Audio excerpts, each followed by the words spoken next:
Hello and welcome to episode 2 of Pop Culture Happy Hour with me and my co-host. This is Jack. Buongiorno. Okay, well, today we are going to be talking about YouTubers, specifically YouTubers that we enjoy watching or just want to generally talk about because they're good at what they do. So we're going to have a couple of I don't know how to say this. A couple of categories to just talk about, and we'll talk about YouTubers in those categories. So, starting us off, we're gonna go with anybody relating to comedy or anyone who makes comedy videos. Jack, why don't you start us off for this one?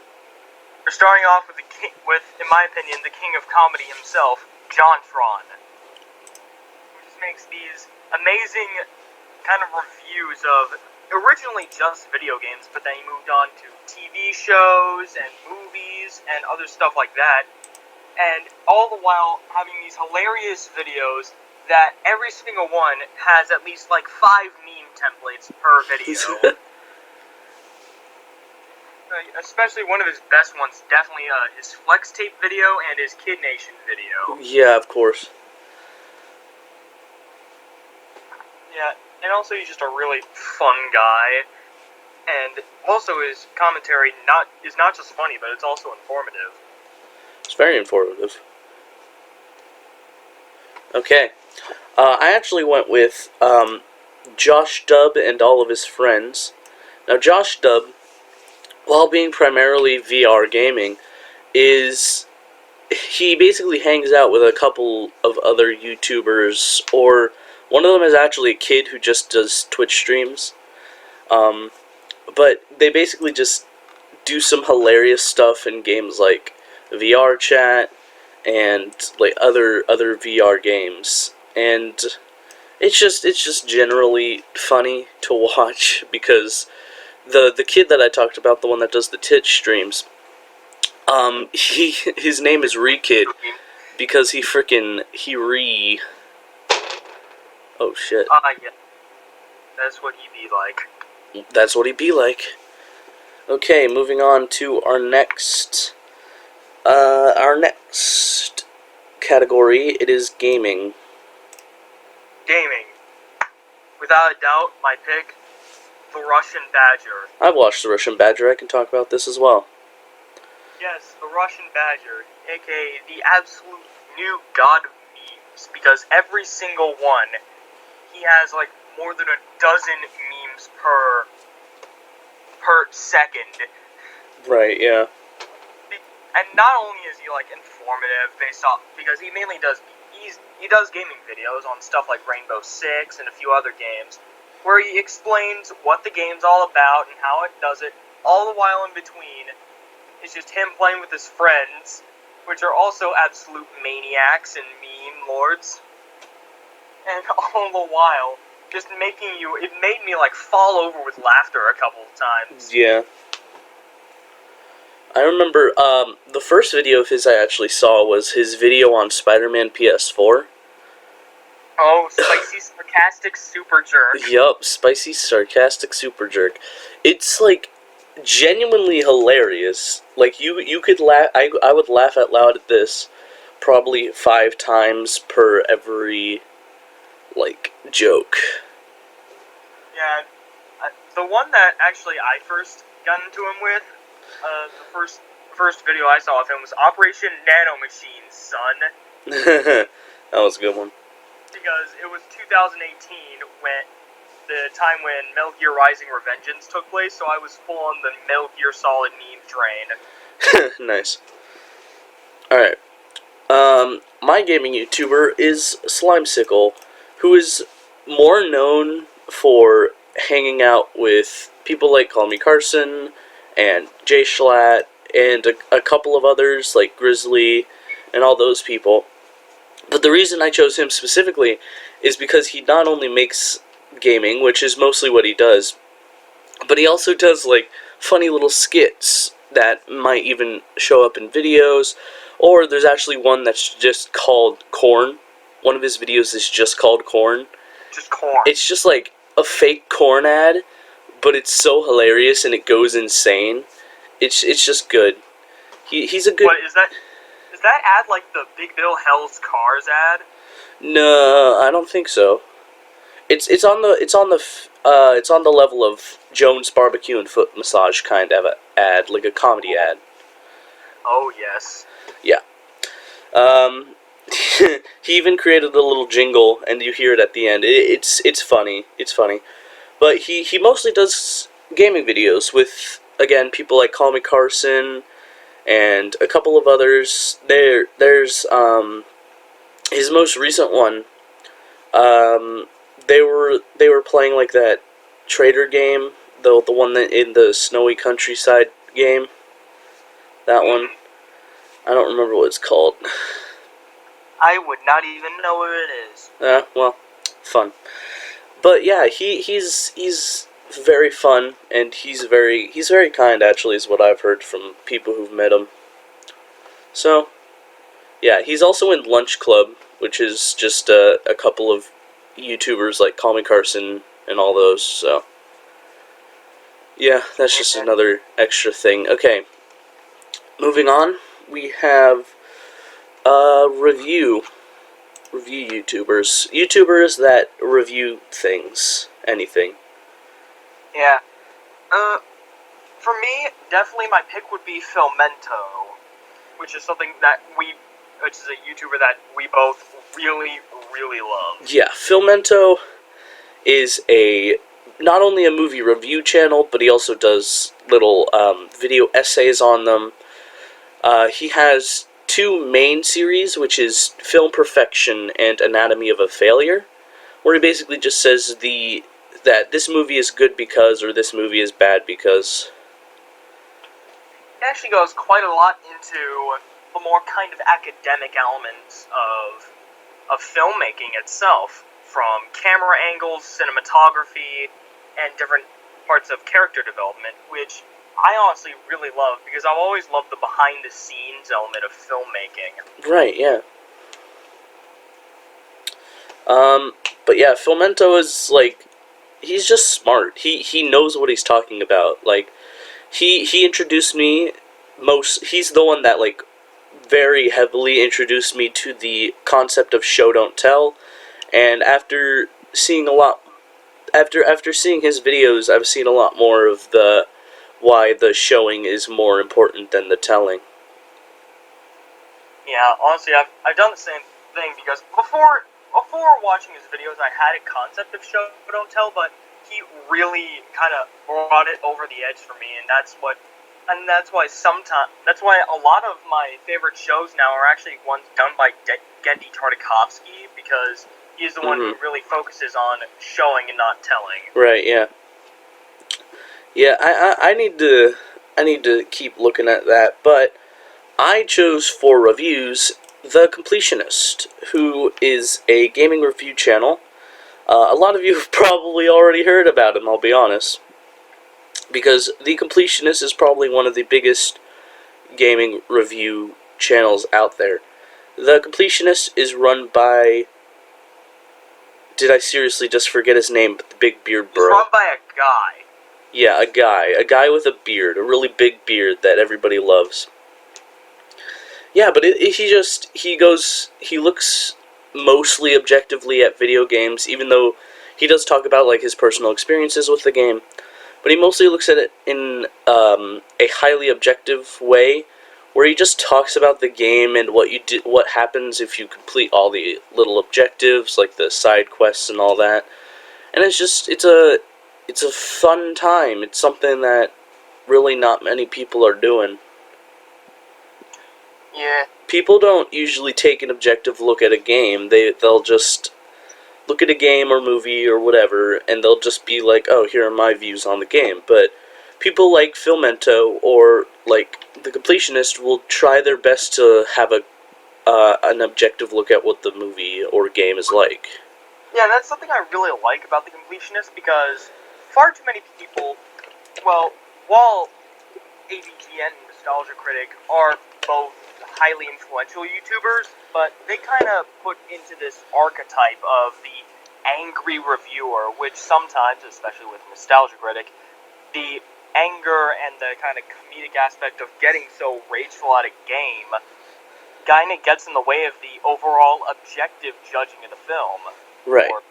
Or piece in general. Right, yeah. And that's just why we chose these two, because they're objective reviewers and not just opinions. Yeah. The next category is actually something that we can definitely look on in not just an objective, but also a subjective light as well. It's music. Alright, I'll start us off because I live in a family of musicians. Oh, Jesus, there goes the burp. Yep, there it goes. I went with the music-related YouTuber Boy in a Band, but there are a ton, and that's the one I chose, because Boy in a Band, in a way, is a very influential music guy, actually. If you saw the music video for PewDiePie, congratulations when T-Series beat him in the fight for who would be the top YouTuber. Still wish that played out differently, though. Yeah, very differently. I wish so too. But he was actually the person who wrote the song. Boy in a Band is the guy with the red hair in the music video. He is very talented in what he does. He makes songs that speak to himself, but also speaks to his audience, or speaks to the person who was making the song. Like, he's worked with two people that we're going to talk about, actually. The Odd Ones Out, when he made the song Life is Fun with the Odd Ones Out. Jaden Animations. Jaden Animations making the song about her anorexia when she had that. He has worked with, what's his name? Jesus. He has worked with iDubbbz when he made the diss track on Rice Gum for iDubbbz's Content Cop. And again, he worked with PewDiePie on Congratulations.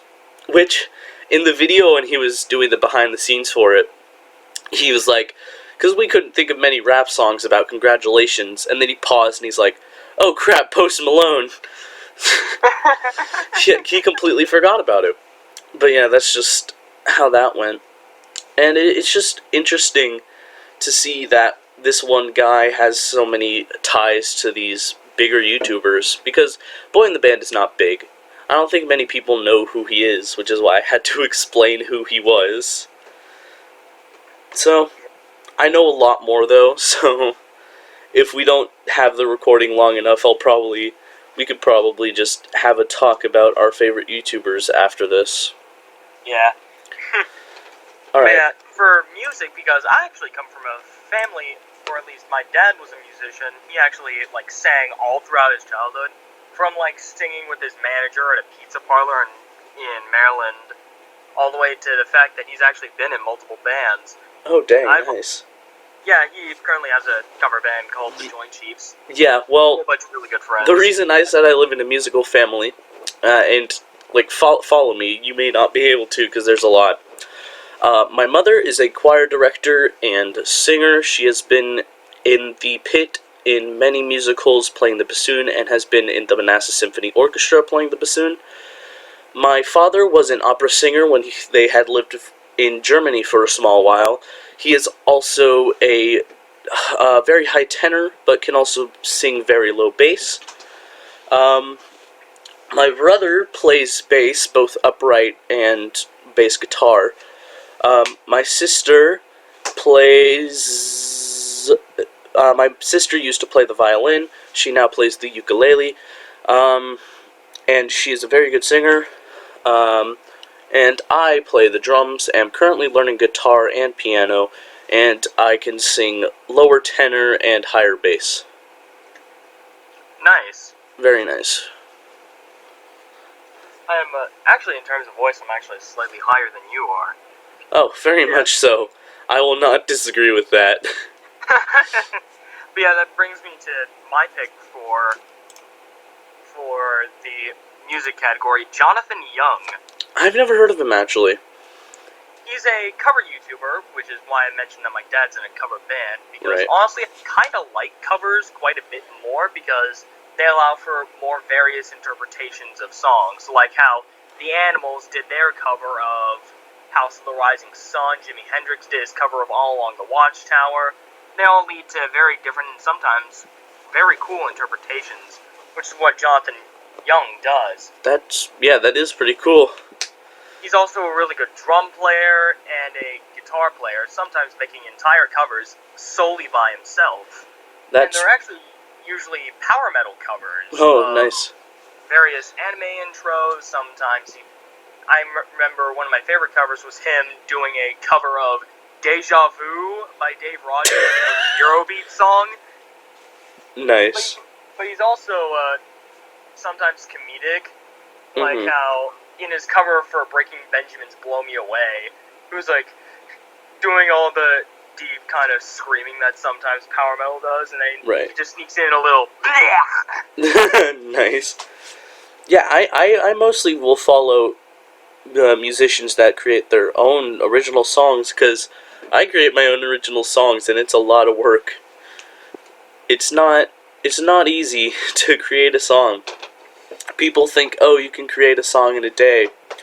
Well, and I'm like, yeah, that's technically true. Like, Andrew Huang and Rob Scallion did it in their Create an Album in 10 Hours video. But were the songs really that musically sound? Because, yeah, they were, but the songs were completely random. They didn't have much form to them. So, really, creating just one song will take a day, maybe more. And then the next song some songs might even take like several months to make. Like, I know that much. Just think of Queen. If you saw the documentary on them, well, the film documentary on them, and I say documentary in very loose terms, in Bohemian Rhapsody, it took them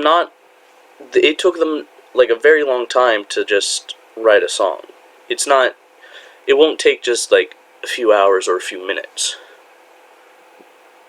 Or in another YouTuber, Shady Cicada's case, 10 minutes Ugh. to write an entire battle. Yeah, Shady Cicada, again, that's completely random, and it's honestly, they don't turn out as well. And remember, he makes revised versions of his songs to sound better. Again, if we have the time, we will talk about all these YouTubers in more depth. Because there's so many to cover. So many musicians on YouTube that have real talent. But moving on from musicians, we have animation YouTubers, and this is why I brought up Boy in the Band. And the two people we're talking about are the Odd Ones Out and Jaden Animations. Yeah, I actually really like Jaden Animations, not just because of her really good storytelling, but also because of how actually smooth the animation is. While I really like the simple appeal of Odd Ones Out, sometimes the animation really just comes down to kind of tweening, or like just moving individual frames, which is no offense to Odd Ones Out. That's still very good, and it's a nice, charming style. I just kind of prefer Jaden's due to having smoother animation and having a lot more frames to it. Right, yeah. Well, in my case, I actually prefer the more simplistic style of the Odd Ones Out, because so much of what people think animation is the more fluid stuff, and the fact that we still have people who are able to have a following while still doing more simplistic animation actually, it warms my heart a bit. It shows that even though you may not have, like, the biggest skill in animation, you can still get a cool following of people, because remember, the Odd Ones Out mainly makes comics. He has a site where he posts his comics, but he makes comics. That's his main thing. So you can't really blame him if he has to use the more simplistic and stick figure-y style that he usually uses. Yeah, although I actually really do get the kind of appeal of his comics. They're really nice and fun to play around with. Although, honestly, just as my personal taste, I prefer kind of detailed, smoother animation to get kind of a more lifelike appearance. And I respect that, and I hope that anybody watching respects that, or listening, I guess. I don't, yeah. I hope that people respect that, so. Yeah, but actually, speaking of comic books, to we're moving on to story-based YouTubers, and I'm not talking about storytime YouTubers, but YouTubers that make their own stories or writing with an actual, like, kind of something out of left field. Another review channel called Atop the Fourth Wall. Now, you actually had to explain this to me why you're putting him in this section here, so just freaking go for it. So he is, of course, a review channel that reviews very bad comic books all throughout, from the Golden Age to the Silver Age of, like, where everything goes, and you had, like, Batman wearing, like, rainbow costumes. That's not lying. That actually happened. Wow, what in the actual hell? And the severely deformed bodies of these teeth-gritting, gun-toting killers that were called heroes in the 90s. But that's actually not the only thing he does, because sometimes in his episodes, he puts bits at the end that normal YouTubers might chalk up as, like, skits, but instead, he does full-on stories. Originally, these stories were very simple, to him battling his friend and colleague Spoonie's alter ego, Dr. Insano, but then, he started dealing with bigger concepts, using technology from Star Trek and Doctor Who, Star Wars, Yu-Gi-Oh! But he dealt with cosmic conquerors, a being made of pure energy hell-bent on consuming the entire universe. Dang. He made a character-building arc where the main character traveled across America and learns about himself and the magic that he uses, because, spoiler alert, the main reason he gets all this technology is because of a whole bunch of magical enchantments. To even just fighting his robotic duplicate that ended up becoming, without a doubt, one of the most terrifying enemies I have ever encountered. Because part of the main thing about Linkara, that's the pseudonym that Atop the Fourth Wall's creator uses, Linkara. Mm-hmm.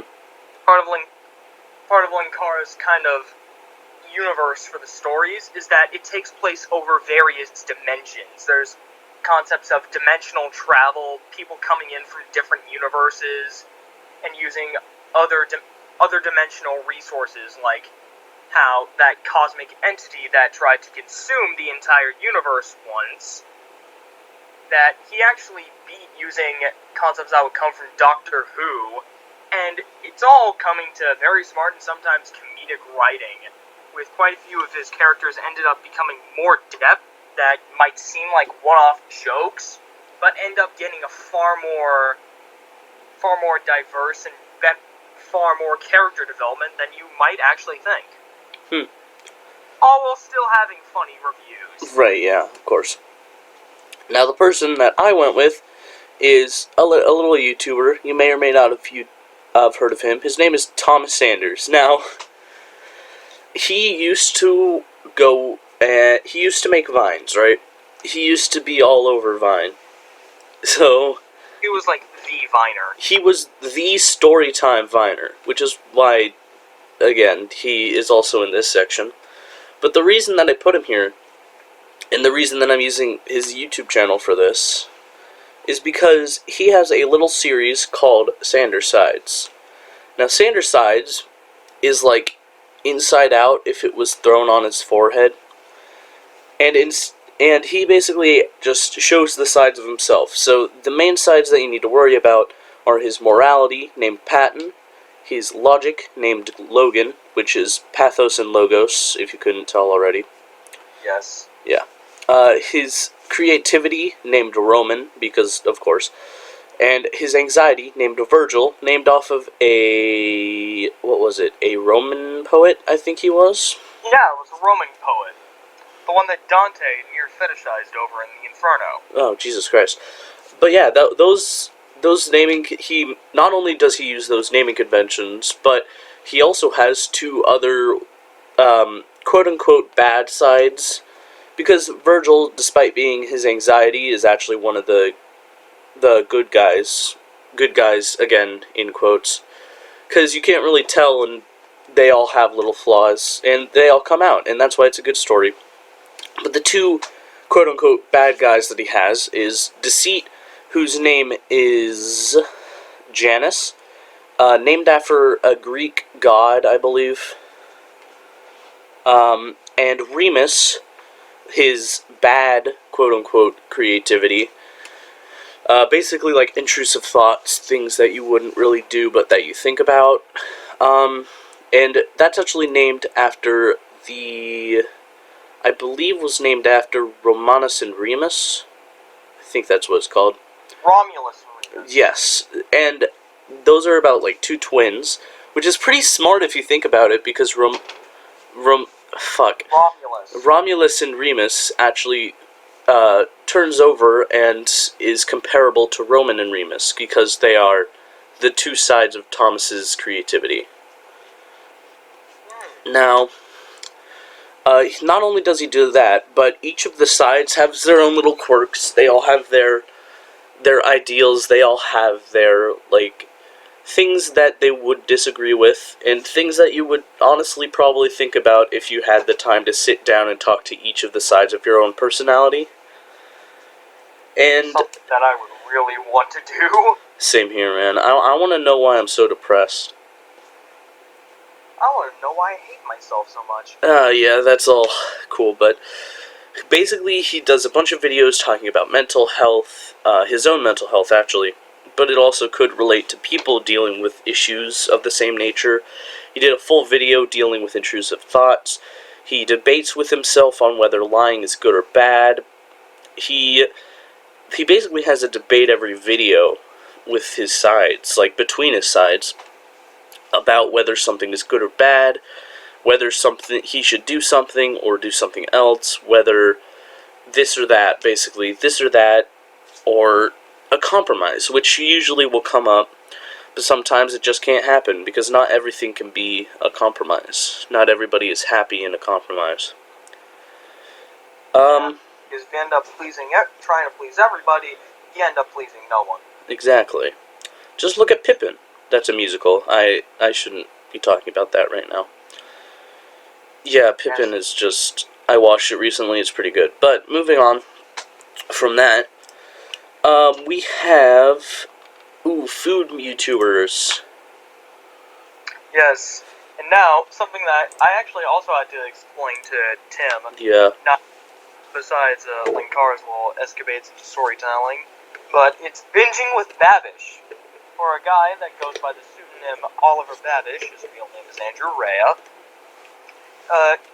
sits in front of the camera and creates different foods from fiction. From things as simple as the ube rolls from Steven Universe, the Szechuan sauce from Rick and Morty. Wait, what?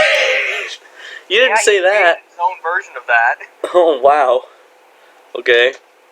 Creating the ultimatum from Regular Show. Oh, nice. Michael Scott's pretzel from The Office. Wait, really? The one with literally every single topping. Yeah, what? Oh, damn. He even created the bear stew from RDR2. Oh, nice. It's really good. He also has another series called Basics with Babish, where he just goes over more simple things that you can get. Just simple breads, cakes, he made ice cream 3 different ways. And also some big game snacks. All of them are healthy, and actually he also has a third series that's just more of a life series called Being with Babish. Huh. Where he travels around the country exploring the different cultures of those areas and giving back to fans in that country who had come into need, like how he went to Las Vegas to help out 2 sisters that had been having some family troubles, along with also going to a restaurant there that was founded by someone who basically saved his own family life by cooking. Huh. It's very interesting. Well, the person I chose for this is very similar in that she creates fictional food items, and her name is Rosanna Pansino. Now, she has the show Nerdy Nummies, and also has created a book a little cookbook with some of the recipes from her videos. Oh, so it's Babish, but Yeah. continue. But with Rosanna Pansino, not only does she create like actual things from the shows, but she also creates like little tribute snacks or tribute cakes or anything like that to the show. Like not only has she created the actual Minecraft cake, but she's also What? and Chica's cupcake from Five Nights at Freddy's. But she's also Wow. created little like little tributes to games that don't really have any interesting foods, so she just creates something that is a tribute to the games. I believe she has done something from Animal Crossing, but I'd have to check. But yeah, it's interesting to me that even a person that is literally cooking the whole video can still have a pretty big following. Yeah. It's all just very fun. Very fun. And she even lets you follow the steps as she's doing the video. And she sometimes brings in guests, like for the one with the Chica cupcake, she brought on Markiplier to help. Oh yes, the king of Five Nights at Freddy's. The king of Five Nights at Freddy's! And the best rager of all time. Oh, most definitely. Most definitely. I believe she even had PewDiePie one time. As well as people like Matt Pat from Game Theory. Yeah, a lot of people. But moving on from that, we have the miscellaneous section. It's time for a potpourri of just random shit. And for me, it's one of the kings that has gone from a random category to a random category to another random category. It is Emperor Lemon. Now, I've never heard of this person. He was once a very influential YouTube pooper. Yeah, you know YouTube poops, right? Oh, definitely. Like freaking schlock, dude. Yes. 221222B 22222 Street. No, it's 2222221 Street. But yeah, he actually created some very famous YouTube poops. In fact, one of his most viewed videos is his most influential YTV called The Uncredibles. I think I've watched that actually. And he also made a series of videos called the Frying Nemo series, Nice. which even went full on Ginger Apocalypse one episode, but I'm myself. But after a while, he then like started kind of doing a bit more controversial stuff by kind of like he was dealing with like the memescape and a whole bunch of stuff like that. Like you would hear his actual voice. He would usually appear on screen with Admiral Akbar's head on the wrestler CM Punk's body, where he dealt with a whole bunch of stuff. But nowadays he goes kind of more into video essay territory with his series YouTube Geographic, which goes over various events in YouTube history, from the Operation Red Herring. You know that one guy who tried to shut down YouTube because of all the creepy kid stuff. What? And then the lawsuit with Viacom in 2007. Oh, dang. I'm sure at some point he's going to cover Suzy Liu. Yeah, most likely. But he also has this series called Never Ever, where he goes over some of the most influential topics that may never ever come again. Like his first episode was "There will never ever be another cartoon like SpongeBob." There will never ever be another show like Monday Night Raw, and these kind of things actually ingrain you fully into the story of how it was. Like especially with his third episode, his third and fifth episodes. There will never ever be another driver like Dale Earnhardt, and there will ever be another Melee player like Hungrybox, where I was never really a big fan of NASCAR, and I didn't really know Melee had a competitive scene. Oh, all the Smash games have a competitive scene. Come on. Yeah, but I didn't know Melee's was as big as it was, and I just fully got ingrained. In fact, I even became emotional over some of them. Oh, Although, dang. without a doubt, I think his best episode was the one about Stanislav Petrov. That there was where it's incredibly different because instead of going over stuff like cartoons or TV shows, instead this went over an event in history that might as well, if the man in question, Stanislav Petrov, wasn't there, the world would have ended. What? Yeah, watch his video on it, because instead of... And the thing that's even more chilling, because that video was actually genuinely chilling, is that instead of saying, there will never ever be a man as powerful as Stanislav Petrov, he says, there may never be. Oh, no. Because here's the thing, Stanislav Petrov, quick story, he was this complete and utter nobody, where somehow in 1983, he was a Soviet, he detected 5 nuclear ballistic missiles on their way to the Soviet Union. Holy cannoli. But he reported it as a false alarm. And guess what? It was. If he did not report it as a false alarm, but instead reported it as planned, World War III would have started. Holy crap, dude. Yes. And that's what makes it even more chilling when he says there may never ever be a man as powerful as Stanislav Petrov. I mean, we're probably gonna have a World War III, be honest. At some point. Maybe not in recent times, but at some point there's gonna be a World War III. Yeah. But going from that really sad shit, I'll be honest. An full-on existential crisis. No, yeah, let's move on to a huge channel, like half the people on YouTube that probably know about, a little channel called Dude Perfect. Now, the beauty of Dude Perfect is it started out as just like 5 college students just messing around and doing trick shots. They never thought that they were going to get 12 million followers on their side. They went on a live tour recently. They did they've started doing new types of videos. Like there's so much beauty to that. Their documentary on YouTube is so beautiful. I cried at the end. It's so...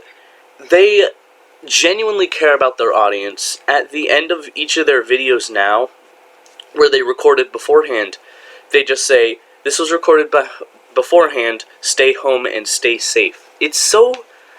They're just genuinely nice guys. They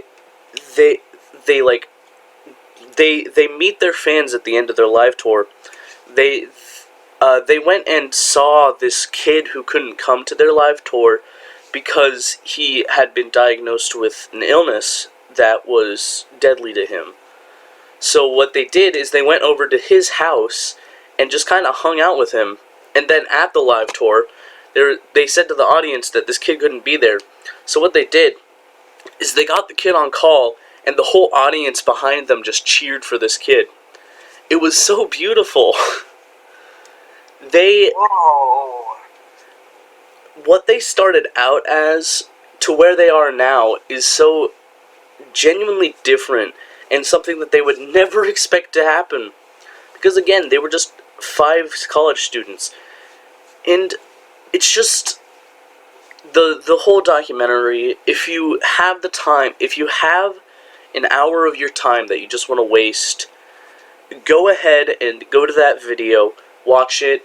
It's amazing. It's a good video. However, one thing I want to talk about is...